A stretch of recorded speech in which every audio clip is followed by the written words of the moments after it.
the secret files of Teletraan 2.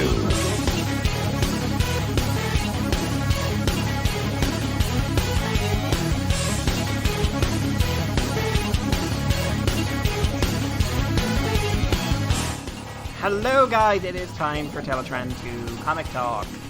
I don't know why I said it like that. We don't have any other version of Teletraan 2. Yet. Not yet. Soon the hacking begins. Oh no. But joining me as always is young Andrew Millman. Getting older every day. Literally. Yes. Yes. Technically, you are physically younger than you might think you are. What do you mean? Well, your body, one of the theories goes that your body replaces all its cells every 7 years. Oh, right, yeah. So you are technically younger than you were years ago. But do you remember, Mikey, the reason why we age, according to Deep Space Nine? No, I don't, actually. It was a stupid thing. It was because our cells get bored. Oh, yeah, that was the best reason for aging. Your cells get bored and they just kind of give up. And this man was developing a device to keep your cells stimulated, and Wayne was getting very interested in it. Got an interest in the whole eternal life thing. Do you remember what the whole basis of that episode was? Yes. Well, it started off with everyone being like, we're all so sad. And then Nog and Jake were just like, let's get him a card. Yeah, let's get my dad a baseball card to take his mind off the horrible, horrible war that's going on. Nice idea. Yeah, and it worked, and Wayne helped. Yeah. Kind of. Yes. And Dr. Bashir got his teddy bear back from his ex-girlfriend. Yes, who he was a fool to break up with. Yes. But what was it? I liked the end of that where it was just like, we were trying to collect his baseball card, sir. And just like, were you really? No, yes. We're spies for the Federation, and we're doing all this research, and we need to find that man who's a time traveler and stop him. We need that for identification purposes. I believe you. You do? Yes, the first story. I love Deep Space Nine. And then he gave him the card because that's the kind of guy Wayne was. Yeah, he's a bastard, but he did like one or two good things. He's a reasonable bastard. Apart from the one defective clone from that really fun episode. Yeah, really wish he'd stuck around. Yes, but totally think it was good that he didn't as well. Yeah, there were ups and downs to the idea, but I think there was possibilities given how the series ends. Yeah, but yeah, to be blunt, I just wanted more Jeffrey Combs. Yeah, I mean, I'm all on board for that. Mikey, Deep Space Nine's a good fucking show. Yeah, it's a good show. We should do a woo-woo on that at some point. Have we not? No. You've done a couple of big Star Trek ones, but not like we are discussing in depth. I'm sure I've talked about Deep Space Nine at one point in the 10 years that we've done the Moonbase 2. Yeah, once or twice, I'm sure it's come up in conversation. I mean, like a full-on podcast. I'm sure we've done one, but I don't mind doing another one. For like the Nerd Sphere or something. Maybe. I mean, we haven't got an officially branded Moonbase woo-woo one, so that could work. Woo-woo. Yeah, that could work. I'll be okay with doing that. Some point. Yeah. Anyway, Mikey, comics. Comics. So yes, we're going on to the end of the opening arc for the new Transformers comic. It is written by Brian Ruckley, art by new girl Anna Malkova, who is an Ascended fan. Angel Hernandez. Issue? What? What issue is it? This is issue. We're getting to it. Okay. We're getting to it. I was going to do it a bit different today, but now you ruined it for me. I did. Yeah. So, Angel Hernandez Andy, also on the art. Sarah Peretta de Rocher, also on the art. Joanna and Josh on colors. Tom B. Long, who has left us. What? He's not dead, he's just quit. Oh. Yeah, Tom has moved on from IDW as a member of permanent staff. Oh, okay. I hope he does well in the future. Yes, I also don't know how they're going to let her anything going forward. And edited by Dave Mariotti and Tom Waltz. This is issue 5, The World in Your Eyes, part 5. That's not where worlds go, Mikey. It does, if your head is big enough. Oh, all right. Yeah. So, the book opens with Megatron delivering and recording a political broadcast talking about the Nominus Edict and the negative effect it has had on the Cybertronian race. Soundwave says, "This is great, everyone's going to hear this is amazing," and everyone seems to. There's crowds listening to it. Chromia drives past the broadcast, but she's ignoring it. She's been called by Sideswipe regarding energon distribution, suggesting that a dozen members of the Rise have been withdrawing their regular fuel allotments and gone into hiding. And then Sideswipe says, "Oh, it's much worse than that, because they have lost 200 people. In the days after Brainstorm's murder." Whoopsie. Prowl is going over the investigation in his office with, I'm assuming, Taraxodon? Or what's a Taraxodon? The little Minicon target master guy. Oh, okay. Or a baby swoop. Is it not a native to Cybertron, as Cybertron isn't just Transformers? See, in all honesty, I think it is that, but I'm not just like, the idea of Prowl with a pet is just weirding me out. And it's even weirder that it just looks like a pterodactyl. Yeah, just like, this is my pet. He's so sweet. This is where we see Secret Prowl, where the door closes and he's just like, he turns on his K-pop music and just relaxes through the evening with his pet. He has a cosplay closet. Tell me he doesn't. I wouldn't know. So he's thinking about the fact that Cybertron peace and prosperity have dulled a lot of his old instincts, and this is making it hard for him to figure out exactly what's going on, how he finds the Void Scavenger, and he decides he's not going to move in the Void community. He's going to find his clients and scare them into cooperating with him, presumably because he's much, much bigger. Good old Prowl. At the tether, Wheeljack is bidding Rubble goodnight after another training shift. Rubble waits around for Bumblebee to pick him up so they can take the elevator to Wing Moon, but Bumblebee calls in and says that they're going to have to postpone the trip as his mentor has another one of his pressing secret appointments. Bumblebee tells Rubble that he'll take him there as soon as he can. Wheeljack comforts him by showing him Bumblebee has a good reason for doing so, and Rubble heads home. And not very far away, Bumblebee speeds off to a rundown part of town into an abandoned mineshaft. Who is he meeting? Is it Flame War? No. Will you ever see Flame War in this? Is it Cannonball? Oh man, that would be amazing. Yeah. But yeah, Rubble goes home. He goes through the energon storage fields and he stops to look at the stockpiles of fuel. Looks at the various refugees and people around the town. He's just kind of absorbing things. He's kind of very interested in the organic side of things. He's just like, he's brand new. He's mostly been exposed to Cybertronians. And he passes some Voin, and then one says he's a small Cybertronian, and he's just like, "Oh my god, it's that guy I met. I'm gonna follow you because murder." Because Rubble's smart, because he's literally a baby. He's more of a baby than Tailgate. Yeah. Actually, no, he's not. When we met Tailgate, he was 2 weeks old. Rubble's at least a fortnight. Mm-hmm. Well, at least a month, sorry. So, Rubble really wants to help, and he tags along.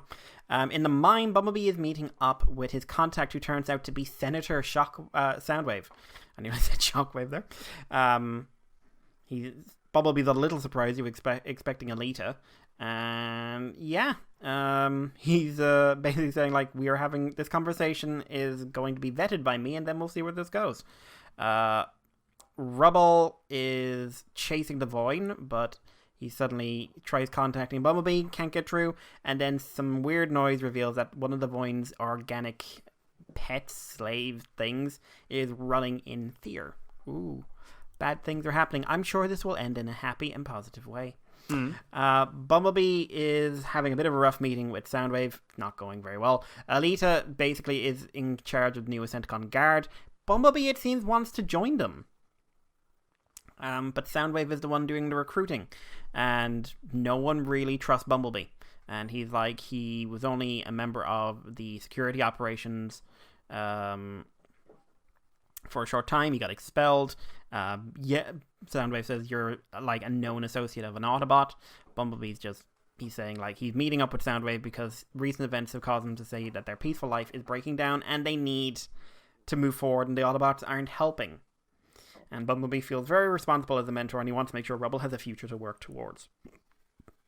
Soundwave explains he took precautions like planting an electromagnetic suppressor that blocks any incoming outgoing transmissions, which is why Rubble is having trouble contacting Bumblebee. Which is a big problem because he crosses the corner and he finds that Quake, the infamous Quake, who we dedicated 2 whole pages on, going like he's fucking nuts, has murdered the Void in a very unpleasant way. Rubble is freaking the fuck out and makes a run for it. Quake follows him, and yeah, he runs away. He's trying to call Bumblebee, he can't get through, and he accidentally gets through to Prowl's private channel instead. He says that the Void's been killed, he's being chased. Oh my god. And then, before anything can happen and Prowl can give him instructions, Quake blows a hole in a wall, knocks Rubble off his feet. Prowl is asking what's going on, and the last thing we see is Quake advancing on Rubble, and a fist coming down, and with closing narration about how hard it is to kill a Cybertronian, and how they, as a new life, you wonder about, can this life be taken away? Rubble's vision turns to static and fades to nothing. And as I said at the time, this issue out Game of Thrones at the time. But Andy, Mikey, what did you think? I still felt it was quite slow, but it felt like some more stuff of significance actually happened in this issue. We got to see a bit more of the world. Do we assume that the marketplace area with the other aliens is like a reservation for them? I'm assuming that organics are on Cybertron. That doesn't necessarily mean they're welcome on Cybertron. Because weren't the organics a natural part of Cybertron as well? Like the Void are Cybertronians, just not... It's never really... we know Cybertronians move around and exist on Cybertron, but it's never been confirmed if there's a natural, organic species apart from maybe those little bugs. I couldn't remember if it was like the Void were naturally part of Cybertron, but the Autobots or Transformers just happened to be the majority species kind of thing, the dominant species. I couldn't remember that offhand, but it was nice to see a bit more of that, and you got to see a little bit of culture as Rubble kind of runs down past like a golden hologram tree in the middle of nowhere. Yeah, it seems, which is weird but interesting, I suppose. Kind of Final Fantasy vibe, that room. Yes, yeah, like it's a random transitional room that doesn't really serve a purpose apart from you go, oh, this is neat. Yeah, this means running down here is easier. There's something in this corridor. Prowl with a pterodactyl is bizarre. Maybe it would have been a bit more accepting if it wasn't a pterodactyl. If it looked more like an alien bird reptile thing than just like a dinosaur. It's got a tail though, Andy. Makes it unrealistic. Okay, I'll have to take your word for it. And yeah, how big is that thing? Also, that thing is like big enough to eat a human. I mean, I suppose in this universe we don't know how big Transformers are, but I think it's probably safe to assume that they're probably the same height as usual, right? So yeah, that would be a big Void. Yeah. Although it was okay, again, I still feel this is a very slow comic and it's still going very much at its own pace, which is very, very methodical, I suppose. And hey, Mikey. Yeah? We got... not Overlord. What's his name? Quake. Quake's back and he's significant. So they keep telling me. Yes. Don't know. I should say I don't mind the idea of Quake being this nutter who murders people for funsies, but I'm also like, you feel like they're really the way they've portrayed him is like, oh my god, it's Quake, and you should have been saying that from the beginning. It's like this is the same reaction if this had been Overlord, and he's like his face is drawn very similar to Overlord as well, and I realized that's how his face looked for the toy. But these comparisons don't make him stand out to be at least unique. He seems to blend in like a poor shadow of Overlord. But when I say poor shadow, I say that because he has currently no character outside of he's a killing machine. At least Overlord had more to him than just that. And I would absolutely put my money on Overlord in a fight. Oh, yeah. I mean, Overlord was very overpowered in the previous continuity. And he led Lip first. Yes, yeah. So that was his real power. lips of justice, lips of peace. He did. He just pinned people and started kissing them, like draining life force. Mikey, I guarantee you Overlord that there's Succubus. artwork of this. If there's Overlord Succubus art, I'd like you to please send it over to the Twitter. I'm very curious. I fear, Mikey, with that request, you will get a lot of interesting artwork of Overlord forcefully kissing other Transformers. Please also tag at CCTFW. No, I don't. Cobra Commander TFW, depending on which one it is. I have enough nightmares. Yeah. I like this issue more than the ones we've had before. It's still slow paced, but the pacing didn't feel as padded. There's a lot of little scenes in here. One of the problems I had with previous issues is that not a lot would happen for like 5 or 6 pages, and that's because they were having one scene that was maybe 2 pages worth of actual material. And there was a lot of landscapes. Let's describe the world, because they were set like Rockley felt very, very aware of the fact he was setting up a whole new universe. Too aware. Right. And this feels like him pulling it back a bit and going like, okay, now I have to get on with a bit of story. Yeah. It's still so slow-paced, as you say. We spend far too much time, I think, on Rubble looking sad because Bumblebee's not got time for him. Yeah, a lot of Rubble again. Yeah, and I also constantly want to say her whenever I see Rubble. We also continue to have our thing about Gears being this weird, prominent background character in anything done by Angel Hernandez. That's right, yeah. Don't know why he's there all the time, Gears. Who's he having a sploosh fight with? Was that just indistinct large robot, or was that anyone? I'm assuming so. Okay. But at the moment, since everyone's a toy, I don't know. I like the ending quite a bit, honestly. It caught me off guard. Did not see it coming. Do you think Rubble's dead or smushed? I would imagine not, personally. I think he's dead. Do you? I don't. Yep. I genuinely think he's dead, because I think Rubble was your decoy protagonist, and Rubble was supposed to be, and this is the death of innocence in Cybertron. I think it was a very literal metaphor going on here. I could see a knocked out status, and maybe Rubble is again used as a way to show the readers the whatever faction this guy's with. See, the problem is I have such little connection to Quake. I keep forgetting his name is Quake. That's why I stumbled over my words there, because I was like, shit, what's he called? Oh god, whatever. I'll work around it. Yeah. I can see. It would make sense though, like you say, if Rubble was dead from this point on, like you say, the death of innocence, that makes sense. But I could again like easily see him like, oh, how about you join the Decepticons, or see what our perspective on this situation. Non-representation of the reader learning about the culture of Cybertron and whatnot. But I would prefer if Rubble was dead. Because I think we've had our growth section, we've built the world, and we need to move on from that. I'd be okay with that. Yeah. It shows how little of a connection though that we have with Rubble, I suppose, as well. Yeah, unfortunately, Rubble has been very much a tool. Literal, not because of personality. He's been a narrative tool, and it's been. I like the overall. I like every scene in this book, if I'm honest, but none of them, apart from the Rubble death scene, are big ones. Like Bumblebee maybe joining the Decepticons makes sense. If they're this like proto Decepticon force of positivity, it makes sense that he'd be like, the system's not working right now, and I'm scared because I have someone to look after. I think the thing that threw me off about this issue as well is because there was 2 issues, obviously, that we read in this month.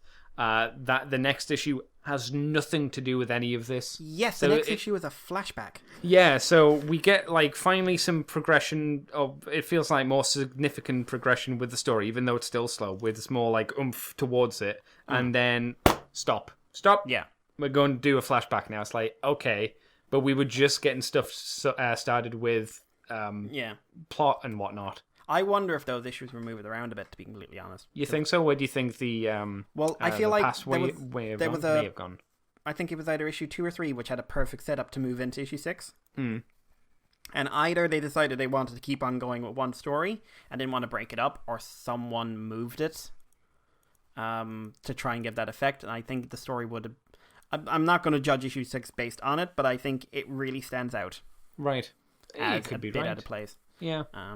But yeah, I don't have much else to say about the story. Art-wise, we have a new artist. We have 2 returning artists. What do you think of Anna's work? Which pages did Anna do? 1 to 4. So she does everything up to Rubble's first appearance. Let's have a look as I go back through the pages, so I can, because I'll tell you my favorite pages were Bumblebee and Soundwave. Would you like to know who drew those? I would. Those are drawn by, and you'll probably not be shocked by this because, hey, look. I will be if it's you. Yeah, it was me, Andy. Oh my god! It was Sarah Peter Dorsey. Yeah, that makes a lot of sense. Yeah. Those, to be hey, honest, those look, were my favorites. How you can't see inside Soundwave's chest. Yeah. And his proportions are better, and you can't see inside him, which really distract me. Also, the yellow eyes are. I hate him. I'm not so much. This is not a problem with the art or the artist because this is a mandate. I assume it's more of a mandate that make them look like the toy, but again, it's the red eyes complement the color scheme better. Yes. I mean, I'd be surprised if anyone goes, I think the yellow works better. I honestly would be surprised because I think the red's more striking. Well, if they do, they're wrong. But okay, so the first 4 pages are artist. I think my big problem is all of them seem to be drawn like Action Masters. Yes, I'd agree with that. Like they're drawn as very standard robot shape, which is very square and rectangular, but then just have very small bits popped on them to show that they have a difference in alt mode. Megatron's tank treads are tiny. When he's leaning up against the wall, you don't even see his tank treads. I thought that was a shadow. Yeah, in previous artwork, we've seen they come up and above his shoulder to like his head height, and they just vanish for when he's leaning on the wall completely. It's not terrible, but it's not. This is going to sound dumb. It's not Transformer-y enough, just because everyone just kind of mushes together and looks the same in a lot of ways. On the other hand, I prefer her interpretation of Prowl over what we've been getting. I would agree there. She really tones down the extremities of the toy. Yeah, he doesn't have as ridiculously massive of a chest as we've seen previously, which is a godsend. The more humanoid proportions that she gives him do make that design work better for me. Agreed, yeah. But at that point, is he not just G1 Prowl? I mean, that is kind of a large problem with a lot of this anyway. Yeah. But yeah, and unfortunately, I think Angel's getting better. I will say that. I think there's a notable improvement. I think there was some good panel layout for the Quake scenes. Yeah. But he has a real problem with proportion. Like a very, very, like back the Quake scenes, well laid out. It's really distracting when it looks like Quake's head is shrinking, and his face, he's a headmaster, Mikey. So it happens. Yeah, but his chin is doing this really weird thing. Like one side feels like it's sticking out further than the other, and his mouth seems off center because he seems to have that round bit to the chin that Angel seems to add. I like the layout. I like the design of those panels. That's like good storyboarding. And I like the panel of like Rubble running, trying to communicate. Bumblebee. Yeah, I like that as well. It's one of those scenes that the camera was just sat there still, and you just saw Rubble just go. And then a few seconds later, Quake. Yep. But it's the proportions and the faces I have improved. Like I am saying, this is clearly someone who is learning the craft as they're going along. And I do say craft because drawing Transformers is a craft in and of itself. Yeah. But unfortunately, they are not there yet. In my opinion. So hopefully, as time goes on, better and better. That's the hope, and we are seeing the progression. It's just. Yeah. Like, I think overall how he draws faces, especially Rubble's, has improved dramatically. It's just, we're not there yet. Yeah, I would agree. Do you have any other opinions on this issue? Not particularly, because it just kind of ends. And like I said, it was just getting going, and then the rug was pulled out from under it just as it got interesting in a lot of ways. Yeah. So... This almost feels like this should have happened quite a few issues ago. Because this is issue, 5? Yeah. Or if it had taken this long, I would have preferred if Rubble had to use the Game of Thrones things, I should have loved Rubble at this stage, and this should have been like shit.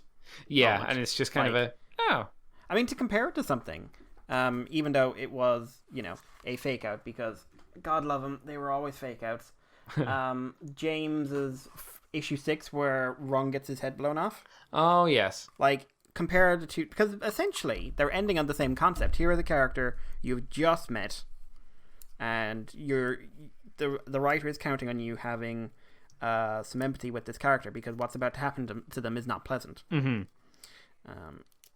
As I fix my figure eyes, Vegeta. I would say also a benefit here is we don't actually see Rubble get potentially killed. So unlike James Roberts, where it was his head's gone, he's dead. Oh no, not really. He's not actually dead, which became a running at least it became a joke between the two of us and other people as well. And but then not he's going like, James kills everyone, and I'm just looking here, occasionally looking up from John Barber's latest murder spree and going like, yeah, sure he does. But at John killed so many people. Yeah, at least here though, we don't see the character in quotations die. It's implied, or it seems to be implied, but we don't see that. So if it's the case that Rubble's not dead, you don't go, oh, we were fucked off. We were fucked over. It was just, oh, well, it was knocked out or something. We don't know actually what happened. That's fine. So it could go that way, though. It could. Oh, yeah. In that case, Andy, what is your rating for this issue? Like I say, I didn't hate it. I still felt it was quite slow. A good solid 6. Like it was better than average. It's definitely better than what we've been seeing before with the previous issues. There's a bit more is happening, but it's still. I didn't put down the issue and was like, yeah. I was just like, yeah, all right, okay, something's happening. Good. For me, I think for an issue to really be at where a comic needs to be, it needs to be at a 7. Like, I think a good comic series needs to average 7 in terms of, what kind of rating you give it out of 10. Yeah. We at least by how we rate things, I suppose. Not how some game magazines rate games. Everything's a 7. Everything's a 7. All is 7. Or, oh my god, it's a 7. Worst thing of all time. You don't know what maths and percentages are. You've learned all averages from the American school system. The means, the mode, and the median. You don't know what they are, do you? You don't know. American school system. I think the only one where getting half of the answers right is considered failing. Oh, see, I was considering that when we were making fun of the everything gets a 7. To me, that's Eurogamer. Because when it comes to video games, whenever I heard my friends talk about it, it's like, oh, this game got a 7. I was like, every game they do gets a 7, unless it's a really high-end title. Everything gets a 7. Yep. If it's really bad, it gets a 5. It was the percentage scores that used to drive me nuts. 99%. Like, this game is 92%. Oh this my game God. is 96%. Bullshit. Yeah, I remember magazines back in the day used to do that. I can't remember what magazine it was. It was Game something. Oh, God. I remember the cover. It was always, like, on the inside it was always like black and with white print for some reason. Oh, God. I remember one. It was just as they were going like, hey, gamers, you're teenage boys. And yes, they were just, yes, I am. They were just doing this thing where, like, game magazines would always have at least one topless girl in the middle of them or something like that, or someone in bikini somewhere in the magazine. Dead or Alive was a thing, and someone was Tomb Raider. Yeah. And everything was just like, hey boys, you need to buy this magazine, because not only do you get games, but those are still a bit nerdy in the 90s. You get boobs. Yeah, you get men like boobs. Yep. Yeah. But to be fair, we do. Yeah, that is generally, true. Unless you don't. Yeah, unless you don't. But the thing that stuck about me about one of those magazines, I can't remember the name of it, was when they did Gex 3D, and they said like, it's a 75% game, and I was just like, what does that mean? What does it actually translate into in value? Yeah. Like, are you going to give a game 0%? Are you going to give a game 100%? Like, are we ever, like, is this like maths where you can never really have your way to victory? But yeah, I would give this a 6 as well. It's an improvement. It's a step up, I think, from the last issue. It is not where this series needs to be yet. I would agree. It's a good step in the right direction, but it is not hitting that point of you need to be here. Okay, so we will move on to issue 6, which, as we said, is a standalone issue. Orion Prax Orion Pax, not Optimus Prime Freefall, which is following on from what issue was it? Issue 3. Directly picks it back after issue 3. So yeah, like I said, this feels like it really should have been slotted in elsewhere. Yeah, probably should have been issue 4 then, I guess. Yeah. The writing is again Brian Ruckley. Art is now by Bette McGuire-Smith, who is another fan turn pro. The entire thing, or is it split? Yes, the entire thing. She is apparently a big creator on the IDW Transformers fanzine market. Oh, neat. Oh wow, if you Google her, she's got some good stuff. That's a really good sound wave. Yeah. Letters by Tommy Long. She also did the colors. Wow, she did a lot of work then. Some kind of a bit of a Sarah Stone vibe going on here. I could see that. Yeah, edited by David Mariotti and Tom Waltz. And we open in Codexa's chamber, where she is merged into the Cybertronian landscape. Orion is trying to sort of wake her up and get her moving again. She's not really all there. She kind of doesn't recognize Orion. He tries to jog her memory, asking about Orion and Megatron, and she says, "I remember them. They were good friends." I hate to make this connection already and to throw you off, but it felt very much like the Raven from Game of Thrones, three-eyed Raven kind of thing. Why would you do this to me? Am I wrong? I mean, no, but you really... Ugh. Oh, God, Orion Bran. Bran Prime. Bran Prime would be terrible. I can't approve. Bran as a ruler is terrible, but that's the thing you've heard me bitch about before. So Orion's just like, yeah, they're great friends. So we get a flashback to 2 megacycles ago. Basically, just give years, please. So following on from the war against the Threefold Spark, Orion, who is an archivist, and Megatron, who is a miner, join in rebuilding efforts. They're putting up a damaged statue of Primus. Orion is kind of happy to move on, and Megatron isn't quite content just going back to the way things were. He's like, I want more out of life. I want you and me, buddy. I want us to do cool things. Apparently, the Constructicons have built an arena, and Megatron's going to take part in it. However, a careless construction worker lets their load of girders fall, forcing Megatron to save Orion. Knocking some falling beams out of the way while Orion is trying to hold the statue upright. They save the statue, and they're best friends, and Megatron's like, ha, saved you, buddy. And Orion's like, ha, go fuck yourself. Forcing himself back to the present day, Orion is talking about his history with Megatron to the Codexa. They've known each other a long time, and he doesn't feel like he knew the person as well as he thought he did. Before joining the Ascenticons and the problem with the Rise, being in the Senate did not bring out the best in Megatron. Like, he was someone who was very charismatic, and unfortunately, by being part of all this, he kind of realized it. That's not always the best thing in the world. And this all came to a head when they had an adventure on the Winged Moon. Now, a couple of issues ago, they actually said that, apparently 2 guys once jumped off there. You know, the actual moon. And, yeah, we find out it was Orion and Megatron.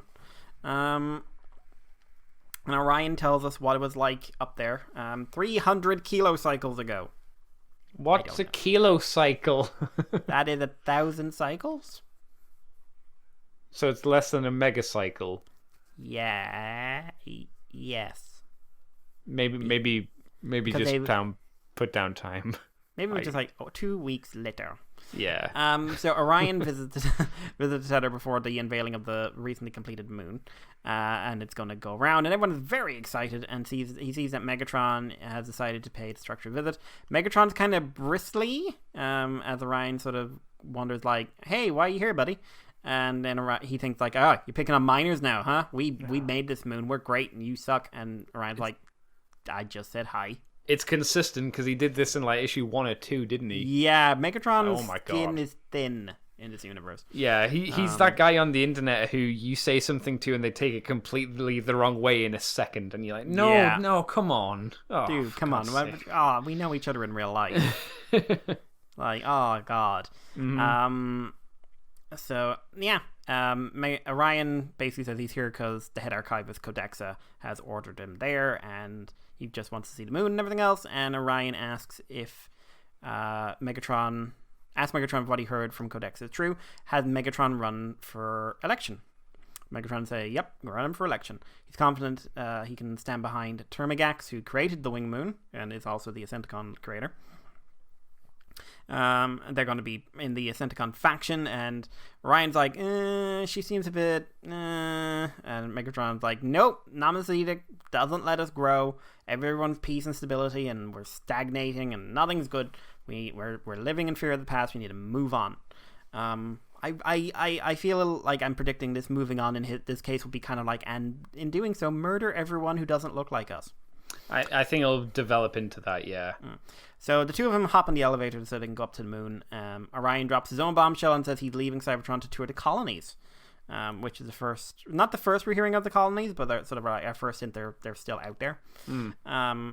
So Codexa had said that she was going to step down as head archivist. Orion wants to see the galaxy basically before he has to take her job.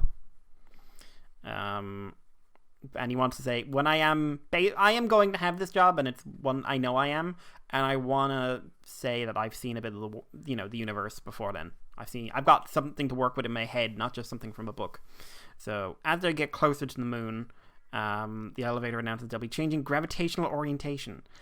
Just before they do, Megatron flicks an emergency switch. The cage stops. Two of them are floating in zero gravity.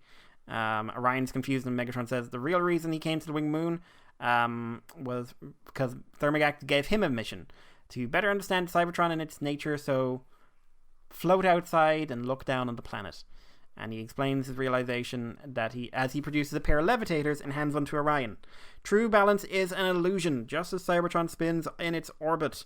Everything around the universe is a series of variables. Individuals can discard their concept of stability because it's all going to fall in at some point. It's basically, this is a chaotic race, keep up. And yeah, and kind of to drive this message home, Megatron and Orion are bounced back to Cybertron in a gravity well. And yeah, terminal velocity. Megatron tells Orion that he needs to use his levitator at the very last possible second. Megatron turns his on and slows his fall. Orion kind of fucks up and has kind of a bit more of a hit like a rock. Well, it's not really his fault. His seems to just break for some reason. Yeah, and Megatron's like, yeah, buddy! Yeah! Wow! I hope you're gonna have a real good time on your seeing of the universe of the colonies, remembering me doing this to you. Ryan's just like, oh, for fuck's sake. And he's just like, you're dude, sometimes you're a bit mad. And Megatron flips. Yeah. Megatron goes from naught to like, oh, well, I'm deleting your Twitter feed then. Yeah, you're on the block list. Yeah, I don't need to see what you have to say. Fuck you! But then he's going to constantly like tag Orion in really insulting posts going forward.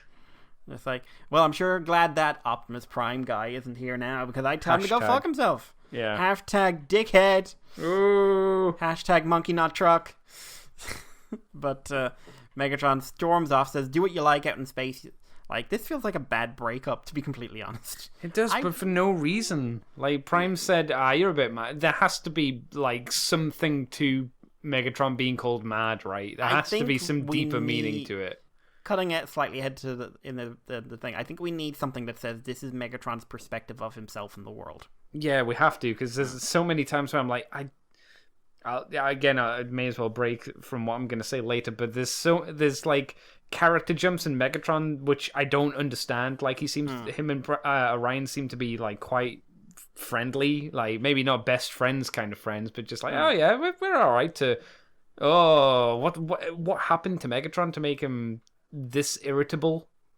And he is really irritable. Very, like, there are certain buttons that are very easy to push. Yeah, maybe he's bipolar. Seriously, maybe.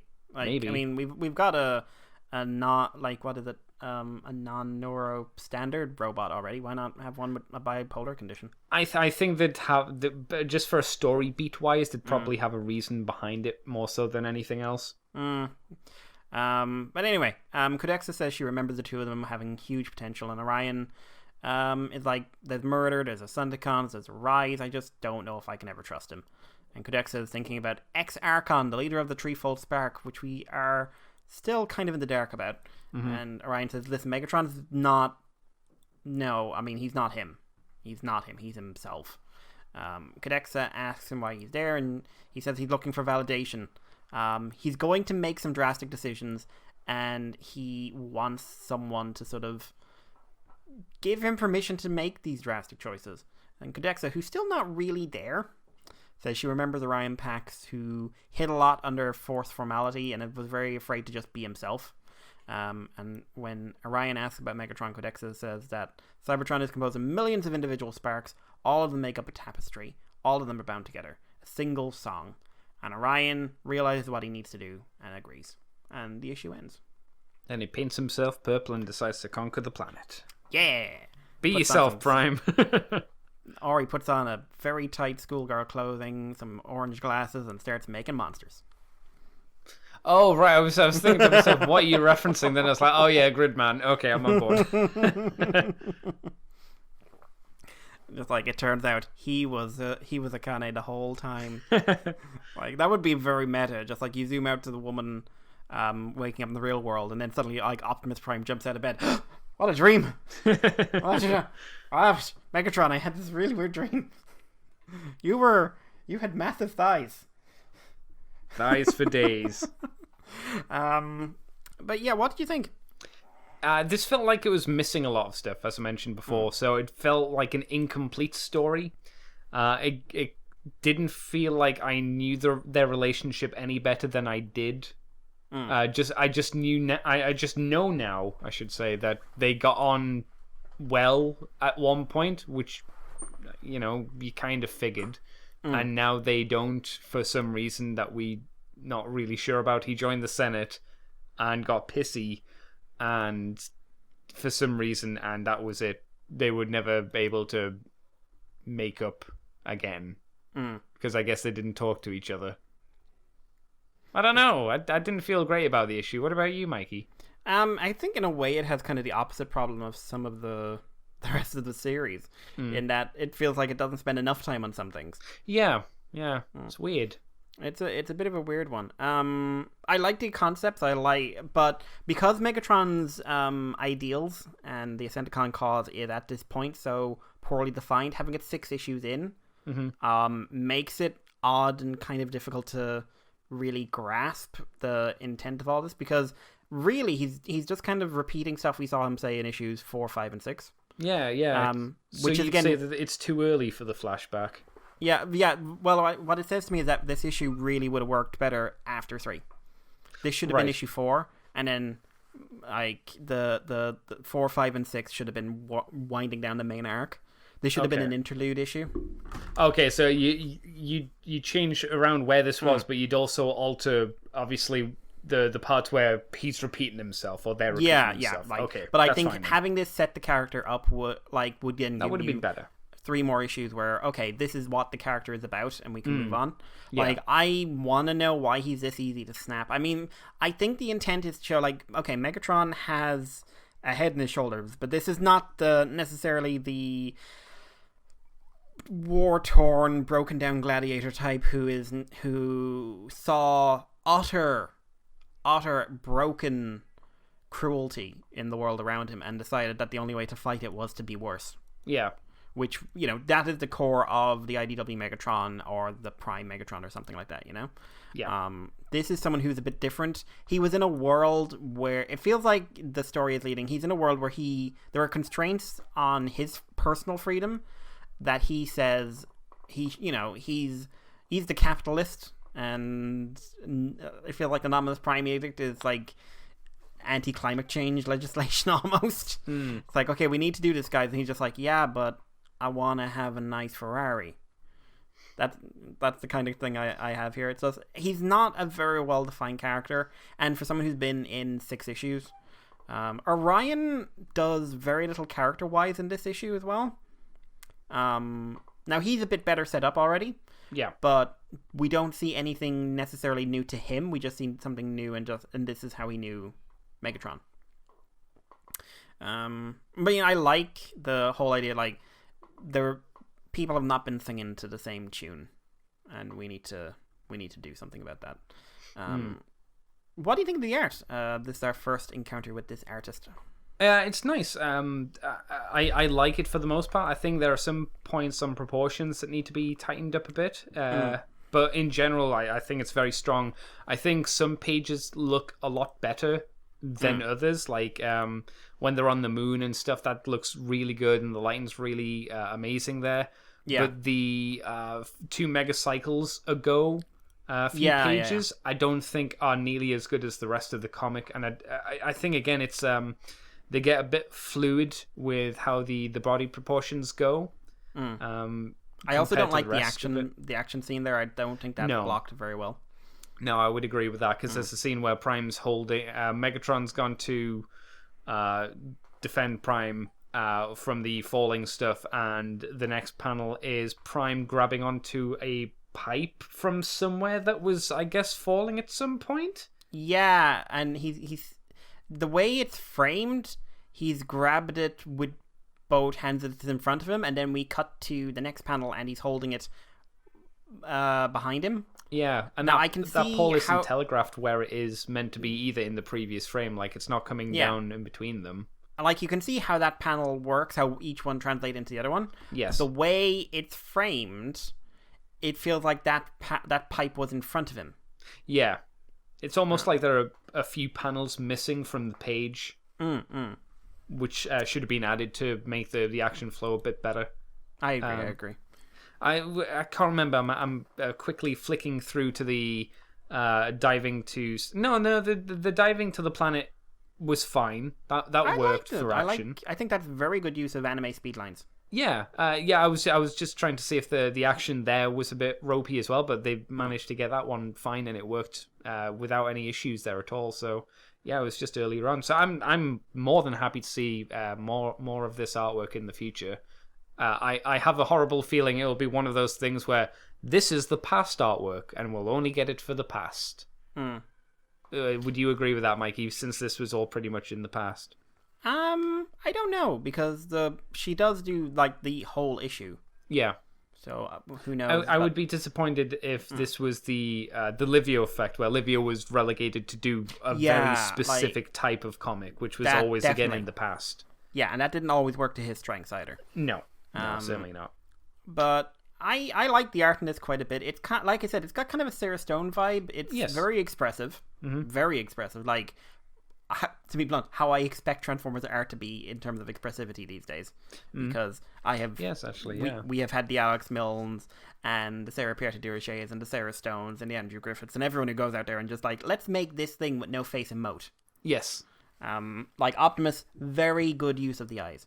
And the forehead as well, because I think the forehead moves up and down a little bit just to get a bit more squint on. Yeah, I think there's also an interesting take in that all the art has a certain unfinished vibe to it. There's very purposely thick lines. There's a feeling sometimes that this is a sketch. Like, you can see little gaps in the lines and everything else. Colors bleed over. Like, there's one shot of Megatron where he's got, and it's like, it's the light in his eyes. It feels like someone's gone over there with a marker, and then there's a little bit that's splashed up in his forehead or something like that. Yeah. It's a nice, with the art style, this sort of rough approach, it's a nice visual effect. Also the use of sort of the Kirby dots, I think for lighting, one of the rare times I find that works is, which is weird because it's also got things like there's just dots floating above people's heads at times. And it just, that usually doesn't work for me, but I think it's applied very well here. Overall, I would like to see her again. I think there's bits that could be done a bit better, but like, I think the action element of the fall works way better than the previous action elements. So yes, I would like to see her come back. I would like to see her do some of the more modern stuff, because I think this art style, like, her art style here makes this is what I would kind of expect from I'm doing a toy design. Like, okay, this is a translation of a toy, but it's not 100%. Like, I don't need to show you ball joints. I don't need to show you the ratchet hip joint in the center. Like, I was thinking of mentioning that as well. Like, this is a lot more natural feeling to me, and this is kind of what I expect. Not to say that you always should get what you expect, but you know what I mean. It feels like what you should. I think this artwork is what you should expect from an IDW Transformers comic. Not to diss on the previous artists, but this feels more like up to the level that was set from the previous season, where we've had some artists who both me and you have had issues with and feel like they're working up to get to there. This feels like it's there already. Yeah. And maybe obviously just needs maybe tweaks here and there, of course, but for the most part, it's there for the most part. I should say for a first issue as well, this is very strong. And to do all of it, very that's well a lot done. of work. Yeah, Bet, you done good. Yeah. And she's British, which probably means we've bumped into her TF Nation 50 billion times. Maybe. Who are you, Bet? If you're listening, tell us. I want to know if I've seen you and insulted you by accident at some point. She might not remember because her name's Beth. Beth. Not Bet. Betty. Batai. Oh, Batai. And only people in England from the 70s will get that reference. Ooh, yay. I wasn't from them. No. But yeah, what is your rating on this issue, sir? The artwork is better, like I say, but I as mentioned as well, it feels like the story's missing quite a bit of elements, so I'm going to give it a 5. I would be tempted to bump it up to a 6 for the artwork, but I'm not going to since, I don't want to. I'd actually wholeheartedly agree with that one. I think the art is there. I think the writing isn't quite there. No. But I think that this is a good step and it's a good move, so I would like to see more. It does have the thing of it's halting completely the pacing, as we mentioned earlier as well, of the last issue. So it does have that working against it as well, I think. I think you should take that. Well, I took that into consideration at least. Absolutely. I think, and I would always say the issues have to stand up for themselves, but at this early stage in the game, you don't have the liberty with the characters or the story to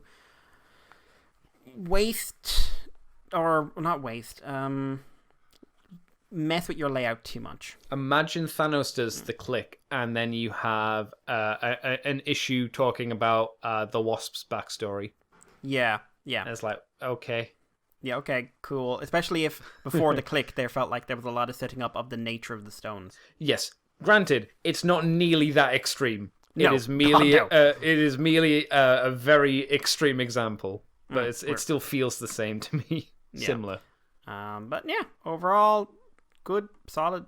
It's a 5, but there ain't nothing wrong with a 5. No, they're average, and that's okay.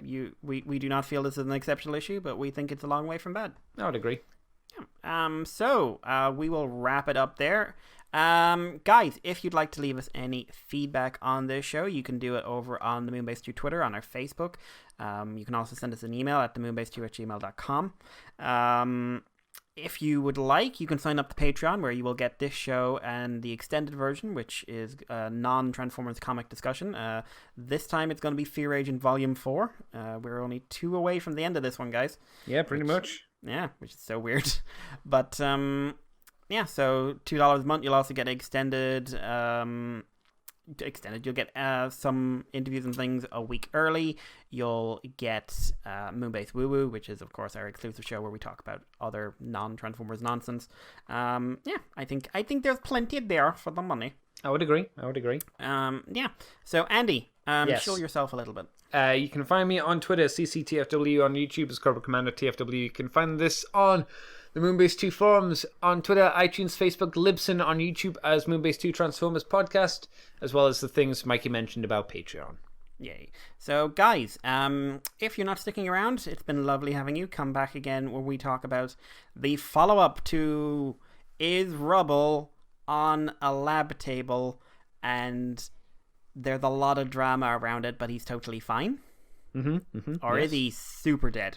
Like, not just dead, super dead. Super dead. That's the worst kind of dead.